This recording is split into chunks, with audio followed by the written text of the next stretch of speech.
All right, welcome back to Codex. Steve Flammia is a researcher at Amazon Web Services. He studied physics at the University of New Mexico under Carlton Caves until receiving his PhD in 2007. In the time since, Professor Flammia has made a number of substantial contributions in quantum information theory and its applications. Participants of this seminar are perhaps most familiar with his work on equiangular lines, specifically symmetric, informationally complete positive operator valued measures. Today, Steve will update us on the status of this line of inquiry. Take it away. Yeah, thanks very much, Dustin. Thanks for the kind introduction and thanks for the invitation. Thanks to all the organizers. So yeah, the title of my talk today is Ghosts, Necromancy, and Zauner's Conjecture, which I hope piques your interest and sounds fun. This is joint work with Marcus Appleby and Gene Kopp. And I mean, they're both brilliant. I wouldn't be anywhere without those brilliant co-authors. So it's been a real pleasure to collaborate with them. Okay, so as Dustin said, this is a talk about equiangular lines, so I should start at the beginning. Equiangular lines are, you can define them in multiple ways, but one way to define them is as collections of n unit vectors. And I'm a physicist, as he said, so I'll be using this Bra-Ket notation. I will probably do other things that will annoy the mathematicians on this call, like I will use dagger for the Hermitian conjugate. There may be other annoying things that I do. If you are confused about something, just ask a question. Equiangular lines are collections of n unit vectors in some field, in some vector space, d-dimensional vector space over a field K, such that the pairwise inner product has constant absolute value. Can everybody see my mouse if I hover, or do I need to use like a, is there? Yes, can see it. You can see the mouse. Okay, so I can use this to point. Okay, good. Right, so this is the definition of equiangular lines. It just means that distinct vectors have a constant inner product pairwise. When the field K is C, we call them complex equiangular lines. Here's an example of real equiangular lines in R3. These are 6 equiangular lines in 3-dimensional real space. You can find this configuration by putting lines through antipodal vertices of a regular icosahedron, and then choosing the unit vectors. I mean, you can choose because of this absolute value sign, you can choose the orientation of these unit vectors to be in the direction of either of these antipodes, and you can solve for this common angle. I don't know what it is. It probably has like a √5 in it or something. I'm not sure. But that's a beautiful configuration of equiangular lines. There's a natural question. For which pairs n and d do equiangular lines, or in particular complex equiangular lines, exist? So this is, it turns out, this question has been investigated for more than 40 years. And I think it's fair to say that it's a pretty hard question. I'm not sure we'll ever really understand in a clean way the answer to this question, all pairs n and d for which such lines exist. So there are a few special cases that have come under specific, there are specific cases where we may hope to understand this question. And one of them is called SICs. SIC is short for symmetric informationally complete. We usually drop the POVM because it's just too many letters in an acronym.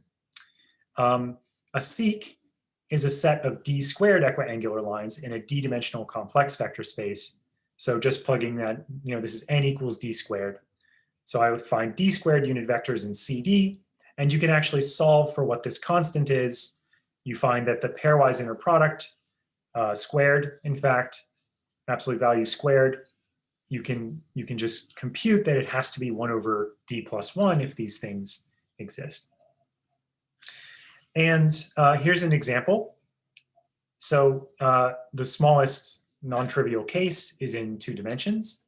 And if I use the real representation, physicists call this the block sphere or equivalently, you can think of this as the Riemann sphere.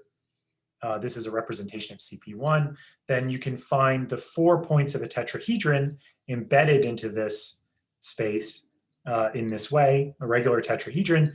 And these complex vectors, when you map them back, these real vectors in R3, when you map them back onto their image in the complex vector space, you find that this is an example of a SIC POVM, a SIC in 2 dimensions. So I know I just made a mistake. This is pronounced SIC, not SIC. SIC. So SICs have a lot of really interesting properties. So it can be proven that n equals d squared is the maximal number of complex equiangular lines in d dimensions. So you can't have n greater than d squared. This is a hard upper bound. They form, again, if they exist, they form a minimal complex projective 2 design, which means that if you average a quadratic polynomial over the uniform measure on the unit sphere in d-dimensional complex space, you can replace that average by just the finite counting average over the points in the SIC. So they have this nice property that they sort of sample quadratic polynomials perfectly in the sense of a T design for T equals 2. SICs also saturate a lot of other extremal criteria. They're maximal equiangular tight frames. I mean, some of these things are redundant that I'm saying here, but they're different ways of seeing the extremality of SICs. They saturate the Welch bound for k equals 2. They provide the, at least if you insist on a certain symmetry, which we will restrict to later in the talk, then they provide the optimal norm constant relating the L2 norm and the Gowers uniformity norm U3 over the cyclic group mod D. And there's probably, there's a ton more that I don't have time to list. So this is great, but do they even exist aside from this really simple, from D equals 1 trivial and D equals 2, which is, almost trivial. So in 1999, Gerhard Zauner made the following conjecture. This is actually, he conjectured something stronger. I don't recall if he even stated this weaker form, but this is a little bit more accessible. It uses less jargon for me to say this weak form of Zauner's conjecture, which is that SICs exist for every D, okay? And the evidence that he had for this conjecture at the time, so as I just alluded to, he actually conjectured something much stronger, which we will get to about specific symmetries of these lines. But this is the barest and most essential geometric content of what he conjectured. So Zauner's evidence on which he based this conjecture was the construction in D equals 2, which was presumably known since projective geometry was invented. I don't really know. Or complex numbers and vector spaces were invented, who knows. He had constructions that he built in D equals 2. This was known to Delsart, Goethals, and Seidel in 1977, although they never really said what the construction was. They just sort of said that it existed. Zauner also constructed examples in dimensions 3, 4, and 5, and then he numerically found examples in dimensions 6 and 7, and he cites Hogar for a construction in D equals 8. So in fact, the D equals 3 solution was known as early as 1940 and probably also earlier than that. It would be interesting to understand the history of when some of these configurations were known. You might have to go back and read papers by like Italian algebraic geometers or something to really get at when some of these things were actually first discovered.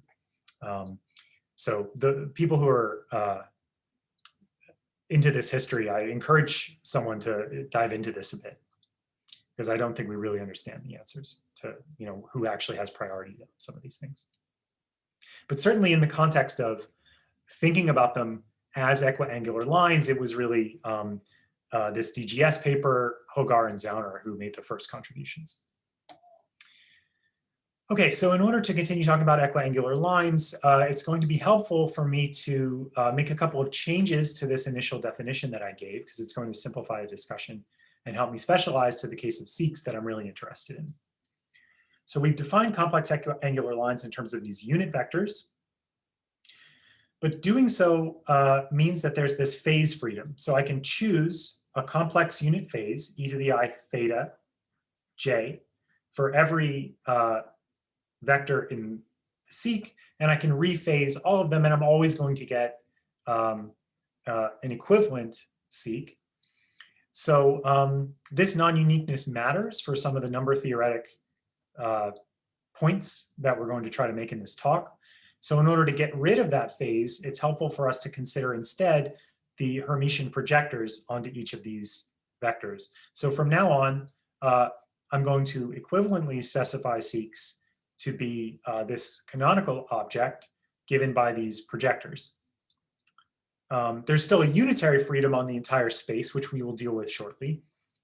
But this at least gets rid of this annoying phase factor that I can put in front. And we're going to define SICs now instead in terms of a set of d squared rank 1 Hermitian projectors that act on CD. And now their pairwise Hilbert-Schmidt inner product satisfies the same condition. Another important specialization that I'm going to make is to the case of group covariant SICs. A SIC is said to be group covariant if the constituent projectors are labeled by the elements of a finite group G. And they may have some, so for each G in G, there's a unitary U sub G, such that for all H, this conjugation action maps me from one pi to another pi, and the label transforms covariantly under that action. And moreover, the group action is transitive. Okay, so such a SIC is said to be group covariant if it satisfies those 3 points. This means that a SIC is fully specified by fixing a single projector, and I can just, this transitivity means that I can get all the other projectors just by the group action starting from some fiducial projector. Indeed, that's what we mean by a fiducial projector. So it didn't really matter which one I start with. I just pick one, the group orbit gives me all the rest. This simplifies things greatly. And it's also really natural. I mean, these are highly symmetric objects. It's really natural to posit the existence of some group covariance. In fact, there's a preferred group. So with a single exception, every known SIC is covariant with respect to the Weyl-Heisenberg group, which I will define shortly. Moreover, in prime dimensions, you can actually prove that if a SIC has any group covariance at all, then necessarily it must be covariant with respect to the Weyl-Heisenberg group. You might think that this is evidence that they're all going to be group covariant with respect to the Weyl-Heisenberg group. But as I just mentioned, there's a single exception. The single exception is the Hogar lines in dimension 8. These are actually covariant with respect to 3 copies of the D equals 2 Weyl-Heisenberg group. Something that I think is underappreciated by all but a handful of people is that whether or not SICs exist that are covariant only with respect to other groups is an open question, or whether or not SICs exist that are not group covariant at all. So when I say only with respect to other groups, in one of the earlier papers on this by Rennes et al., they actually cite the existence of SICs that are covariant with respect to other groups. And I think there was some confusion in the early literature, or I was even confused about this for a long time. You can actually be group covariant with respect to more than one group, non-isomorphic group. So when I say only with respect to other groups, I guess I'm being a little bit vague, but something that is somehow specifically distinct from a Weyl-Heisenberg group or some other extension of, let me be deliberately vague on this point and say, other groups substantially different from the Weyl-Heisenberg group. This is an open question. So henceforth in this talk, I'm going to specialize when I say SIC, unless I explicitly say it otherwise. I specifically mean 2 restrictions, Weyl-Heisenberg SICs, and in order to exclude some pathologies in low dimensions, I'm also going to specifically mean that the dimension is greater than 3. That's what I mean whenever I say SIC for the rest of this talk. So what's the definition of the Weyl-Heisenberg group?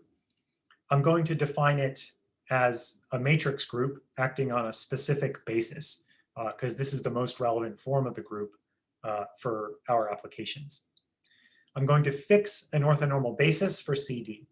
So remember, before I had mentioned this unitary freedom in defining the projectors. Now I've fixed a specific concrete basis. So now if I specify a projector and it's in that basis, I've gotten rid of that unitary freedom as well.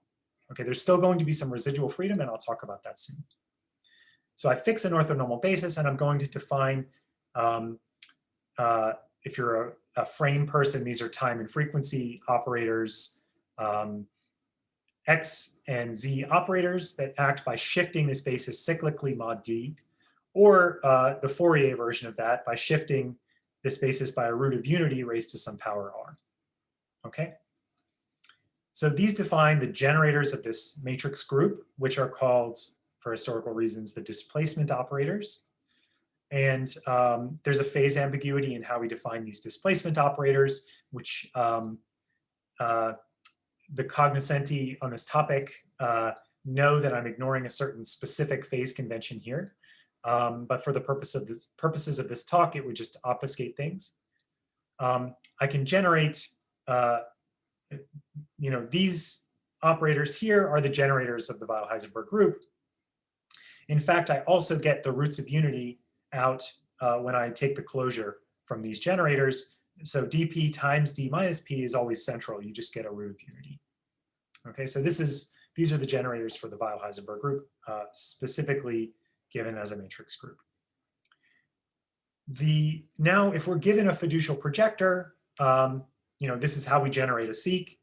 We just act on it by conjugation under the action of these operators, and that's how we get our SIC. Frame theorists that may be in attendance will recognize SICs then as finite dimensional Gabor frames. Okay, so there's a little bit of freedom left in specifying SICs, and it's the freedom to permute the labels on these generators of the Weyl-Heisenberg group and still get an equivalent group representation.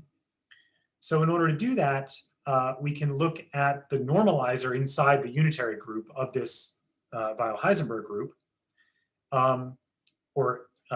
In fact, it's useful to consider also anti-unitary operators. And this group is called the extended Clifford group. The main point of this slide is to define not so much the extended Clifford group, but what it gives us. It's going to give us equivalence classes of SICs. But what does it do? It says, okay, what's its definition? It's defined as unitaries or anti-unitaries. Remember, we fixed a basis, so an anti-unitary is just a unitary followed by a complex conjugation in that fixed basis. It's unitaries or anti-unitaries which permute the Weyl-Heisenberg displacement operators by some matrix F, which acts on, remember, these labels live in Z mod D cross Z mod D cross Z mod D. So conjugation by these unitaries twist these labels by some matrix F, which is a 2x2 matrix with determinant plus or minus 1 mod D, up to some overall phase. Okay. The set of all such 2x2 matrices we'll call ESL to ZD.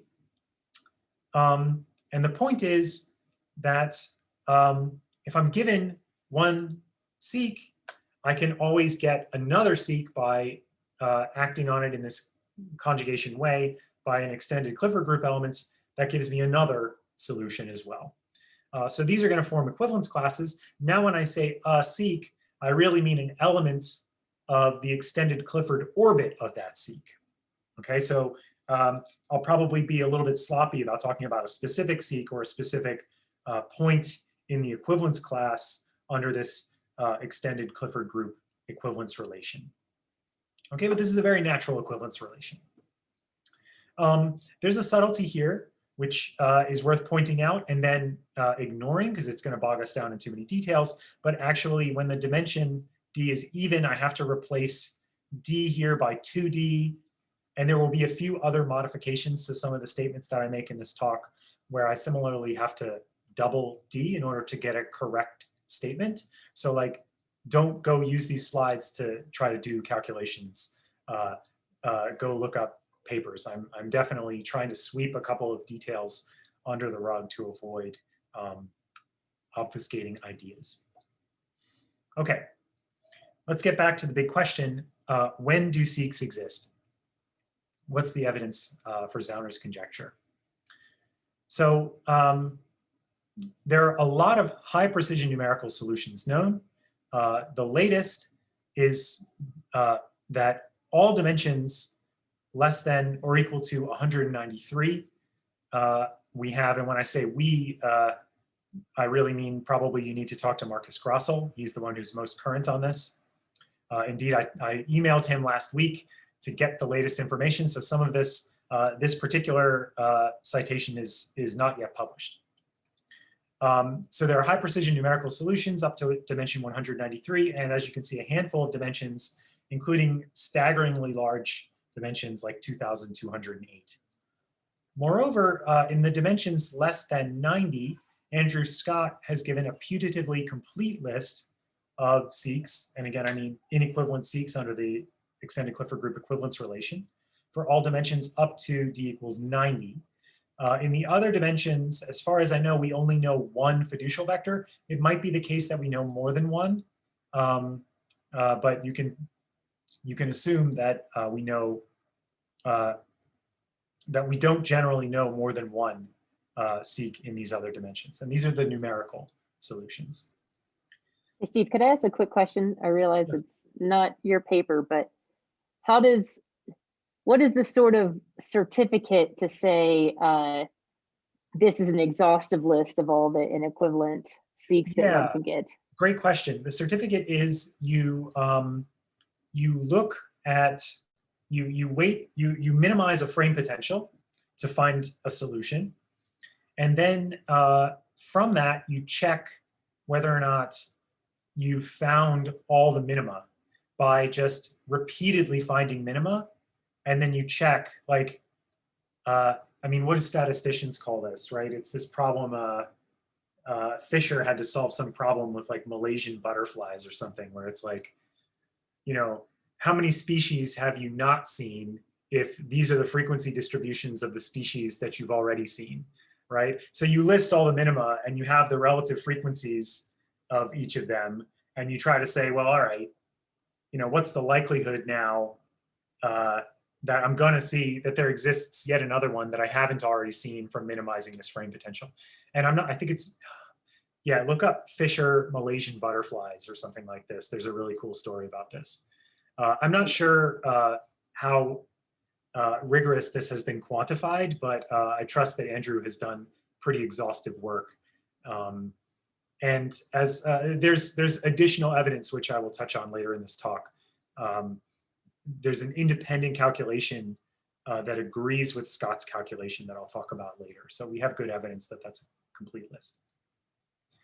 So what about exact solutions? I know of at least one mathematician who questioned the existence of SICs in some dimensions because there were only numerical solutions known to 1,000 digits of precision. That seems a little extreme to me. I mean, in any case, there would be something to be explained if there were no exact SIC, but there were one to 1,000 digits of precision. I mean, that would probably be even more interesting. But nonetheless, it's important that we understand exact solutions. And this is going to be a talk about, I mean, without these exact solutions, we wouldn't have nearly as good an understanding of the problem as we do today. So to date, there are only a finite number of exact solutions that have been proven to exist. And in every case, it's been a constructive proof. The only way that we know how to prove that SICs exist is by constructing one. So there are approximately 200. I'm not exactly sure how many. We'll find out soon when Marcus publishes his paper that's in preparation. Exact solutions. The list of known dimensions for which we have at least one exact solution is now very impressive. This is due to hard work from a very large number of people, but the three people who are head and shoulders above the rest in terms of deserving credit for this list of solutions are Marcus Grossel, Marcus Appleby, and Andrew Scott. they've contributed by far the lion's share of these solutions. And I think pretty much everything above dimension 57 is due to Marcus Grassel and possibly Grassel and co-authors. Yeah, so that's the state of play for exact solutions. So we really do have quite a lot of evidence now for this conjecture. In fact, so I mentioned that Zauner had already made stronger conjectures back in 1999. Subsequent work has strengthened these conjectures still further. So one of the conjectures that I want to talk about today is related to the fact that we think we understand the actual field of definition in which these seek projectors live as an algebraic number field that lives over the rationals. So specifically, we can construct, and this is true in every case where we've checked this. I mean, otherwise, that's true for everything that I'm going to say. Otherwise, why would I say something false? But I should say that we haven't checked every possible dimension because, first of all, there are new exact solutions being produced by Marcus, for example, but it's also sometimes computationally expensive to check these conjectures explicitly. So all of these conjectures haven't been checked in all of those dimensions, but everything that I'm going to say has been passed in many, many different dimensions. So with that caveat, many of the exact solutions that we've checked, they all have this feature that there's this field tower where the field of definition of the seek lives over this real quadratic number field Q of root D, where D is related to, capital D is related to little d the dimension in this way. Okay, so who ordered that? I think it's fair to say that we don't entirely know. But in any case, that's what it is. And moreover, this large field here is a normal abelian extension over this real quadratic field, and in fact also over Q. It's not just any abelian extension, it's a remarkable one. And so to understand that, I want to just discuss a little bit of history. Oh, I went overboard on my decapitalizing the word abelian as an adjective. So abelian extensions of number fields have a rich history. One of the early results is that Kronecker asked for the most general form of an abelian extension of Q and found the Kronecker-Weber theorem, which is that any finite degree number field, which is abelian over the rationals, has the form Q adjoin some nth root of unity for some integer n. So this is a beautiful theorem. Number theory has been struggling for a long time. I say 150 years, I'm not sure exactly, that's a ballpark estimate, to try to generalize and understand extensions of this idea in this theorem. So one of the only cases actually that we really understand well is the case of imaginary quadratic fields. So if instead of starting with a base field Q, I start with the base field Q adjoin square root of minus n, where n is some positive integer, then this is a well understood case. We understand how to generate explicitly these field extensions that are abelian, and we can do so by evaluating certain functions that come from studying elliptic curves at certain special points called torsion points. And it's not important what those points are, just that we sort of understand this case, and there are these really remarkable special functions that we can use to understand that case. I mean, skipping to the bottom of this slide, Hilbert asked in his 12th problem to sort of solve this in complete generality. This is still an unsolved problem in some respects, which I'll talk more about. But you might think, well, okay, surely we can just solve it now for real quadratic fields, but even this is open. So just the next simplest case, Q adjoin root n for positive n, we don't actually know. The key question is, for the role of real quadratic fields, what functions play the role of the elliptic functions that, or the exponential function for like the exponential function did for the rationals, or the elliptic functions do for imaginary quadratic fields. So Hilbert's 12th problem remains open. And we know, we can sort of say what these fields are in a certain specific sense. They're called Ray class fields. Their significance is that every abelian extension is always a Ray class field, but I'm going to focus this discussion on real quadratic fields. So every abelian extension of a real quadratic field is a subfield of a Ray class field. So in this sense, they're universal. They're known to exist by a theorem due to Takagi, but no one knows the analog of this exponential function but they're still computable in the sense that if you take Pari or Magma or something like this, you can actually compute these fields, but this doesn't quite solve the Hilbert problem because it doesn't give us constructive generators that we want. So their relevance for the seek problem is that in every dimension, there seems to always be at least one seek which generates specifically the Ray class field, or a Ray class field, I should say. So as an example, so here's just an example. So seeks get labeled by their dimension together with a letter, which is sort of arbitrary, because at the moment we don't really understand a better way of labeling these things. So Scott and Grossel in their first paper just assigned letters to the seeks, and then we bundle them according to certain orbits. So each letter here is a distinct seek equivalence class, and ones that are inside the same bubble are Galois conjugate to each other inside some field. And this is a tower of field inclusions. And so the seek fields form a lattice under inclusion. And so this is just an example of that for d equals 35. So it turns out in every case, there's a field of minimal degree, and this is the Ray class field. Okay, so this is, you can be more specific than this. I'm specifically glossing over some number theoretic details so that I can get to this necromancy. I should check the time. Okay.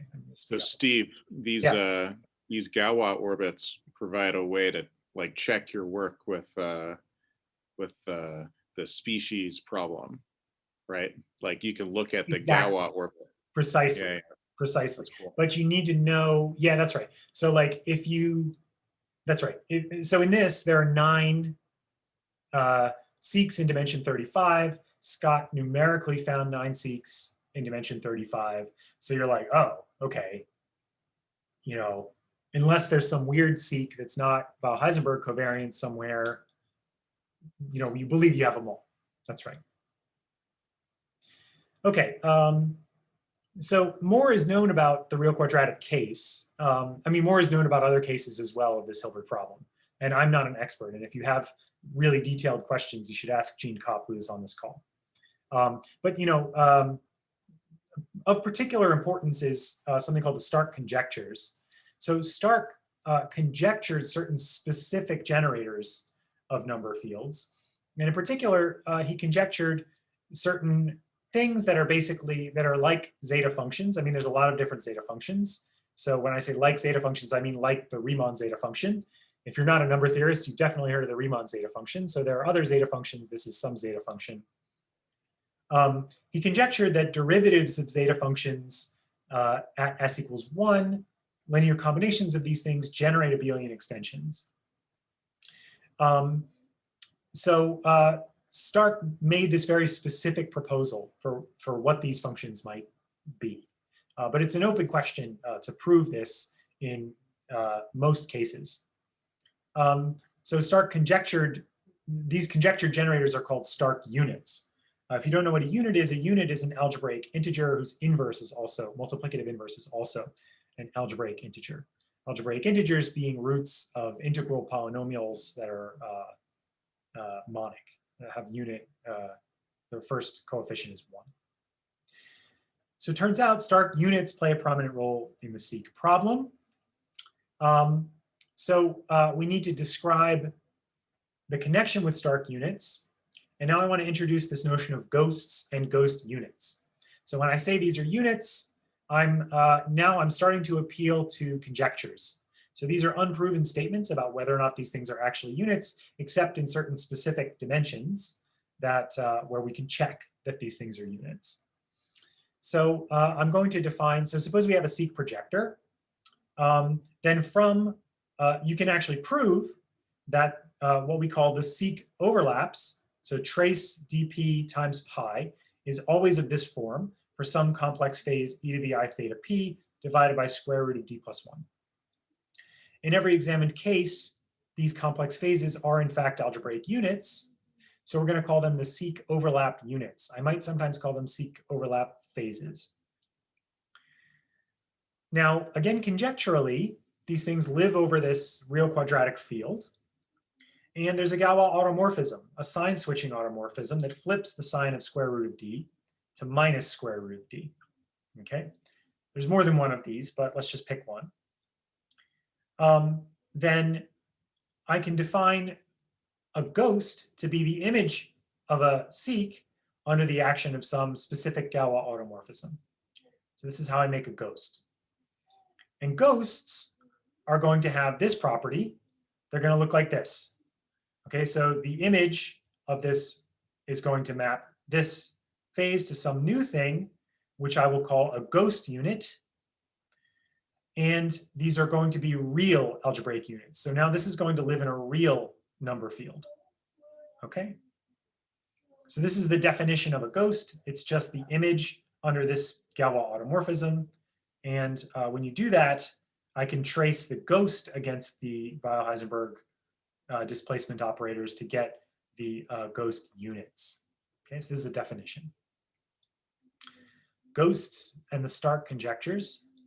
So Kopp specifically conjectured that in prime dimensions congruent to 5 mod 6, he conjectures a specific formula for ghost seeks that uses Stark's conjectures. So here is an image of one of the ghosts that Kopp has captured for us. So more specifically, he built them using these zeta functions. And these zeta functions have some specific form.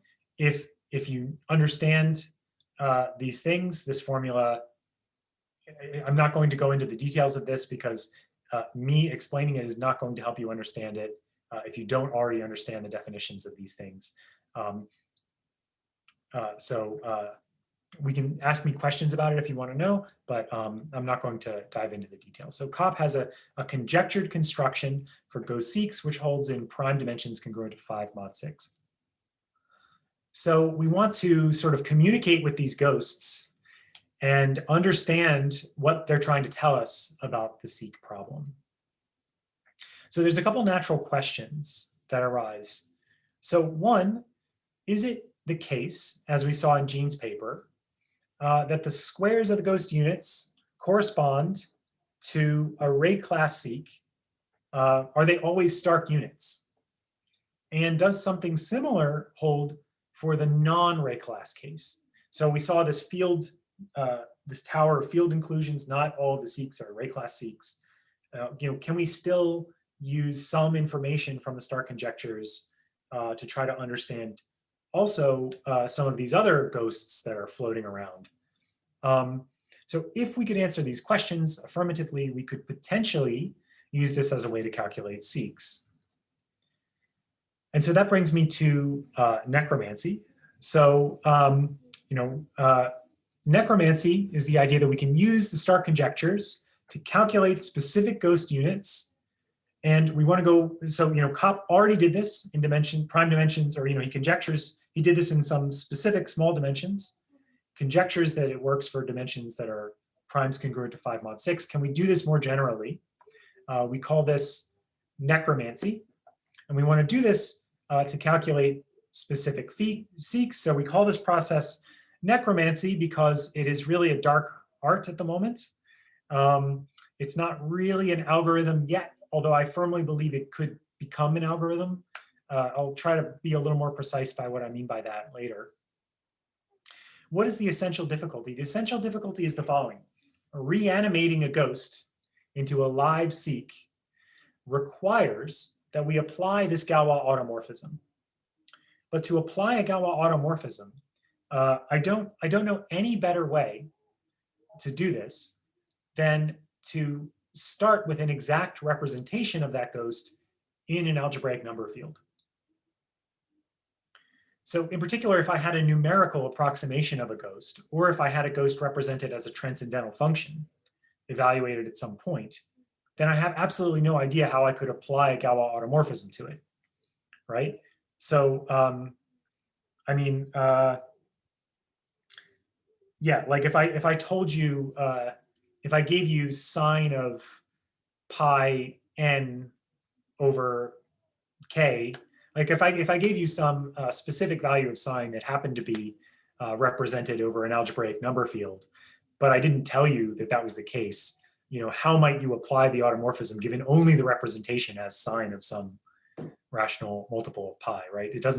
It's not obvious how you do that without first rounding it into that algebraic number field.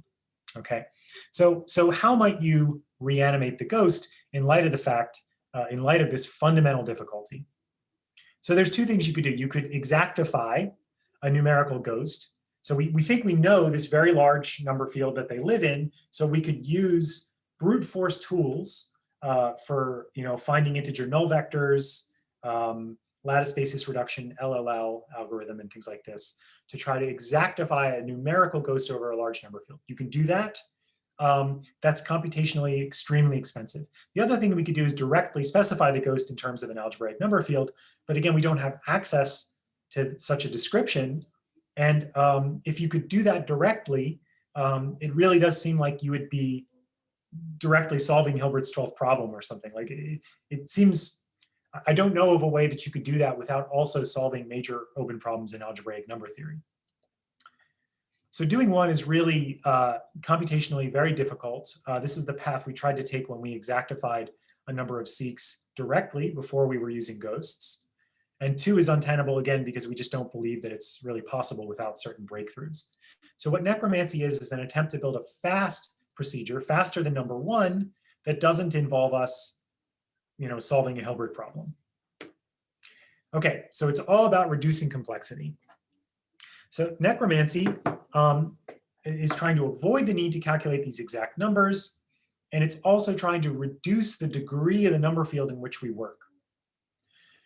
So what we're going to try to do is work specifically always in a number field whose degree is not bounded by the large degree field where the SICs, where the ghosts live, but rather twice the Hilbert class number of the real quadratic field that we started with. Okay, this is going to be much, much smaller.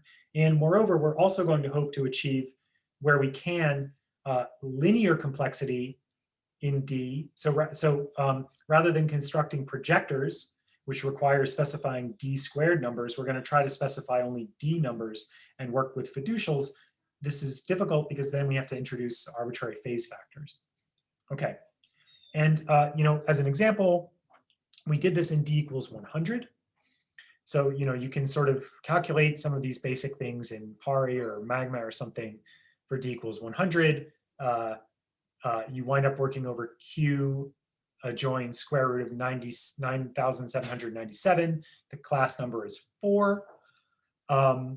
So we can generate the Hilbert class field as a compositum. If we use the following minimal polynomial, then we can adjoin Q of alpha, where alpha is any root of this polynomial, to Q of square root 9797. And then we're going to get 4 unitarily inequivalent SICs, which are conjugated according to the Galois automorphisms of H over Q adjoin root D, root capital D. And Marcus Appleby ran these computations on his laptop. It took about a week. And so you might say, well, why not just do, you know, minimize the frame potential for a week? And that's a fair point. We don't, so this is not yet a substitution for brute force. There are still, we obtain all 4 of them in one go is one thing. And as I said, unlike minimizing the frame potential, I believe that this can be made essentially deterministic, this process, although, and there may be room for improvements as well. Okay.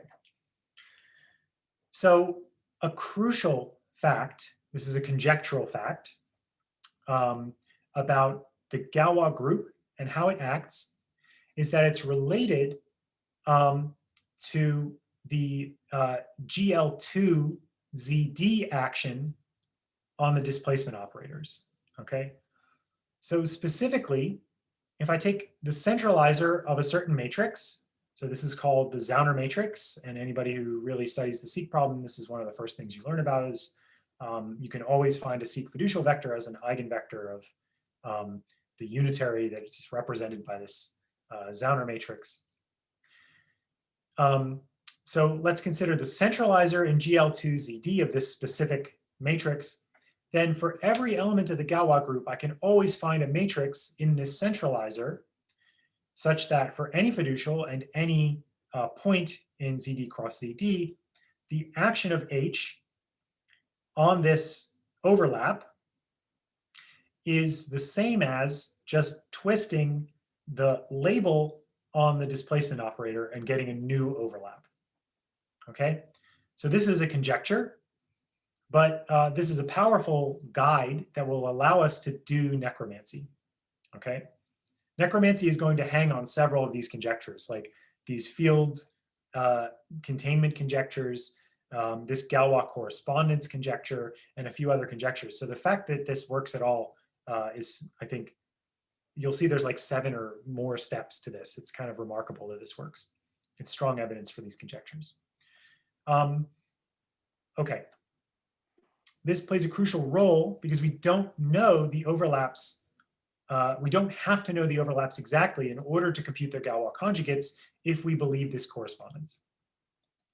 Okay, so how does necromancy work? Steve, sorry, the Galois group is the one fixing the quadratic field. So it does not include the sign mapping or...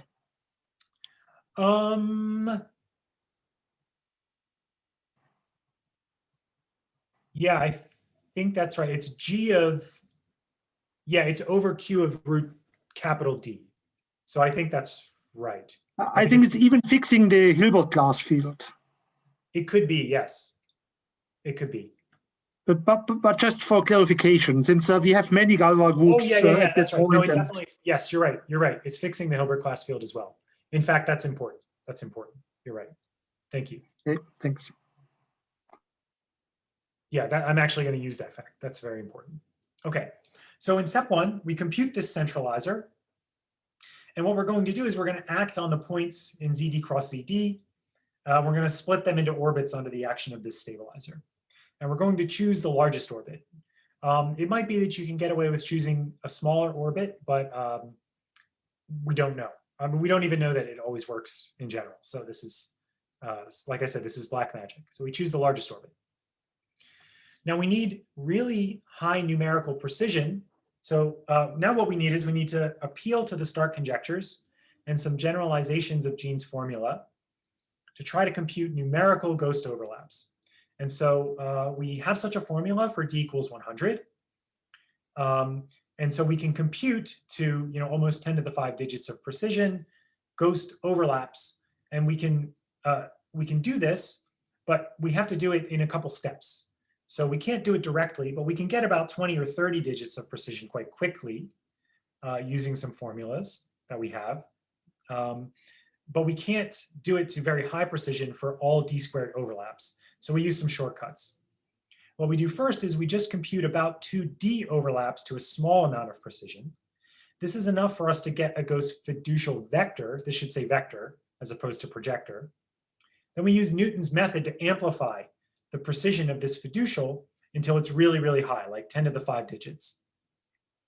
From there, we have an ultra high precision thing, which we can then go back and select the individual points on this orbit and say, okay, now for all of those points specifically, I can get a high precision estimate of the ghost overlap phases, or these ghost units.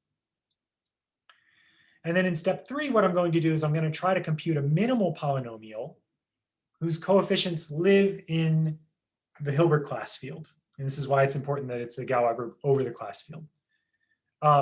So I'm going to assume in this description that the centralizer is in fact cyclic.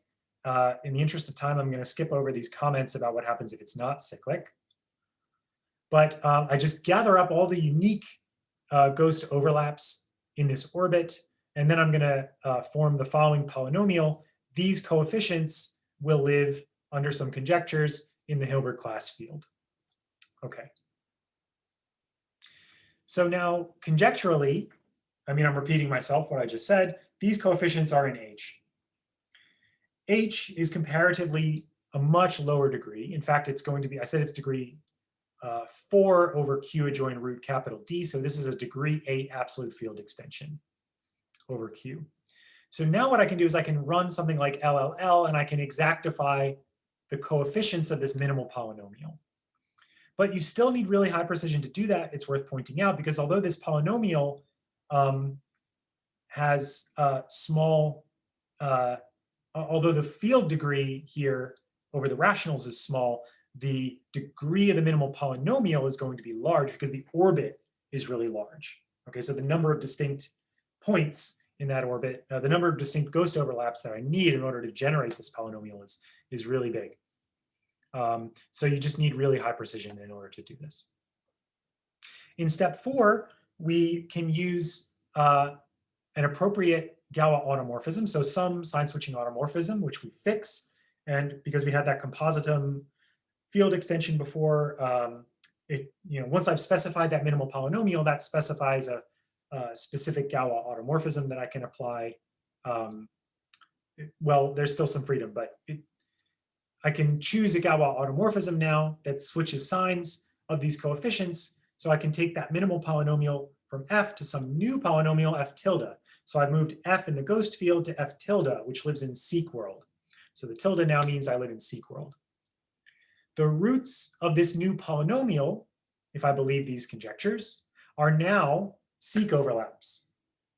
So now I have access numerically to the seq overlaps. You might think, oh, well, now you're done, right? Because you just find all the roots of this polynomial and those are your seq overlaps and you just plug them in and you're done.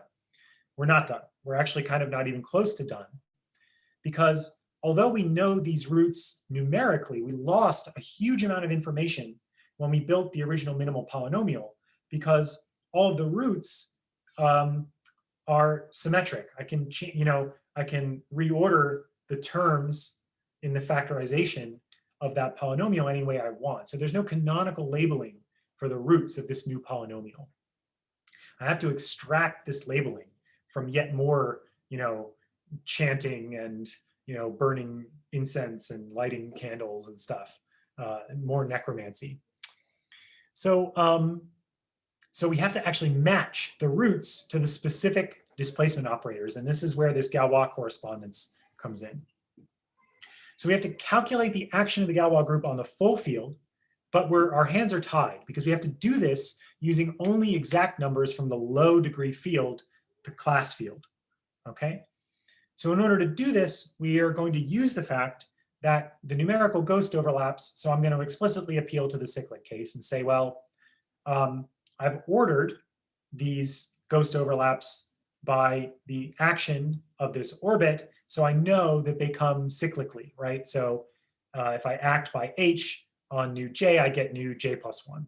Okay, so these labels for the ghost overlaps new are labeled cyclically, where H is now a generator of the Galois group. And now what I can do is I can generate the expansion coefficients in this power basis.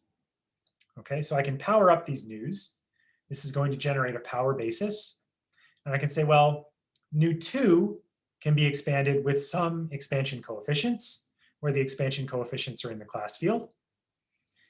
And this fixes H, right, as we said. And so I can iteratively apply this to get new expansion coefficients for each Greek letter nu. And I can iterate this procedure. And when you do that, you find that you get the following Vandermonde relation that relates the expansion coefficients for the field to the ghost overlaps.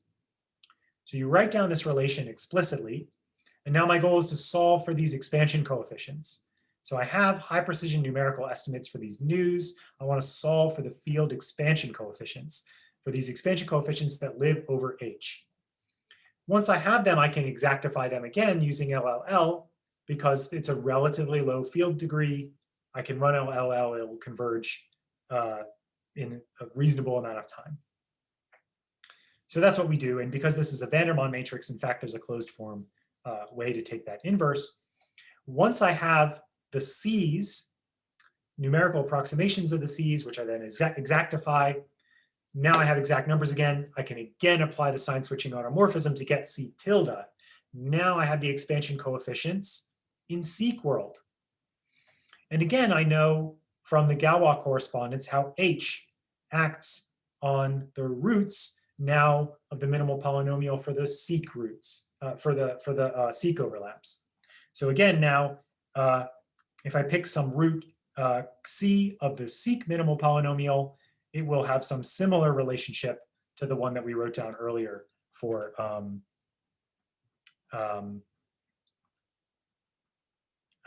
the ghosts. Okay, we're almost done. So now for any given root, I can always match it arbitrarily. I can say, well, there's some P that lives on this orbit, and I just posit that this guy is the one associated to P, right? I've made an arbitrary choice, but there's always some C for which this is true, so it doesn't really matter which choice I make. But now in order to compute all the others, I just need it to be self-consistent. So what I can do is I can use this correspondence that's conjectured to go through and compute each of these. And I can use the relations found in step 5 to figure out how this Galois action works. And then by iterating this procedure, I can find all of the seq overlaps at every point on the orbit just by iterating through this. So this lets me match all of the seq roots to specific points on the orbit. So I've solved this matching problem now. But I'm not done yet. Okay, I found expressions for all of the points on the orbit, but I haven't found it for all d squared things. I've only found it for some small fraction, the largest centralizer orbit. In order to actually invert, I would need to know all d squared points. But this is really expensive. So like, I really don't want to have to do that. So we use one last trick, which is that I can reduce the problem of reconstructing this projector to the problem of what's called low rank matrix recovery. So I can solve a convex optimization problem using the list of linear constraints that I get from the stabilizer orbit. Like the stabilizer orbit gives me all of these expansion coefficients of this projector into this operator basis. I list those as some linear constraints and I say, find me the lowest rank matrix that's consistent with these constraints. And it turns out you can do this by solving a convex optimization. This is pretty non-obvious, but it's standard, at least in some communities. Okay, so let me just briefly, I know I'm out of time. Let me just recap how necromancy works. So we find all the points in the centralizer orbit. We compute using some conjectured formulas for which we think we can construct ghosts in certain dimensions. From just a few overlaps, we bump their precision really high. We compute minimal polynomials over the class field and then exactify them. Apply the sign switching automorphism to get the minimal polynomial for the seq overlaps. And find the expansion coefficients. And then exactify them to find the seq overlap coefficients. Do this matching step, again using this Galois correspondence. And then we use a convex optimization to find an actual rank 1 matrix consistent with these constraints, and that's how we then generate a seq fiducial vector. I'll wrap up in the next minute, if I can go like maybe 1 minute over. We can get, like I said, a virtue of this is that it's essentially deterministic. I believe that with some work, this could be made into a real algorithm. We get all of the Galois conjugate seqs in one go. So there are some advantages, even though computationally at the moment, this is still very expensive. There are still some computational advantages because of this. The last thing, just to whet your appetite, one of the things we can do much more easily than we can compute seqs themselves is we can compute conjecturally the number of inequivalent seqs in a given dimension D. So from these conjectures, we believe the following fun things, and I encourage, maybe I should like offer a prize for proving any of these for conjectures here, but not proving Zauner, because there's already a prize for Zauner's conjecture. So if you can prove this without proving Zauner, then I'll give you a prize. I'll have to think about it. the number of Seeks in dimension 1, 2, 3, 4, 5, 6, 7, 8, 9, 0 is about 20 million. So we can compute things like this based on some of these conjectures. And you can plot the number of inequivalent Seeks as a function of the dimension D, assuming these conjectures. And this is on a log-log plot. And it seems that there really are quite a number of Seeks. It seems like the number of Seeks is growing rapidly with dimension. If you look at the sort of top and bottom points on this plot, you can sort of guess like what would the lim sup and lim inf be? I mean, I guess like what function would I need to divide by so that the lim sup is bounded from above and the lim inf is bounded from below. And for sure, it looks like it's growing linearly in D.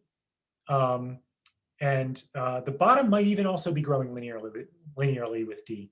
It's certainly growing faster than square root of D, I would guess.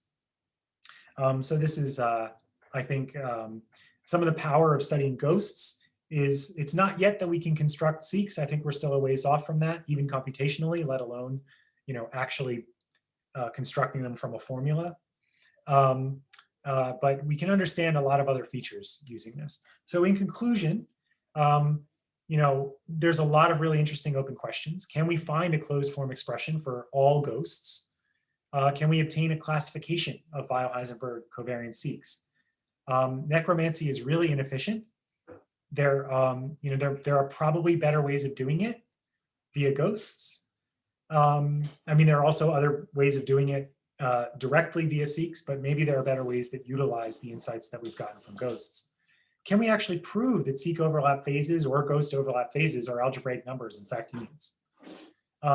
If breakthroughs in algebraic number theory are needed for these constructions, maybe we should really be revising non-constructive proof techniques like fixed points or intermediate value theorem, things like this that might enable us to prove Seek existence without having to prove, solve the Hilbert problem. 2 years ago, when I attended an AMS meeting in Ohio, I said, I'm hopeful within the next 5 to 10 years that we will prove the existence of an infinite family of Seeks, but it still seems difficult. I'm standing by that claim and I'm updating it so that I now say within the next 3 to 8 years, we will prove the existence of an infinite family of Seeks. I stand by the claim that it seems difficult, but I think the timeline is realistic. And since this is on YouTube, you should, if you want to see what those citations were, you can pause the video to look at, here are all the references. This is even just a subset of all the brilliant work that's been done on this topic over the years. So go ahead and pause the video and check out those references. So thank you very much. Thanks for the organizers and thanks for your attention. Awesome. Thanks for the great talk. I recommend everyone smash that reaction icon with applause. I'm going to stop the recording now. Don't forget to like and subscribe. Don't forget to like, comment, and subscribe to your favorite YouTube channel. And we're going to stop the recording here and wait for questions.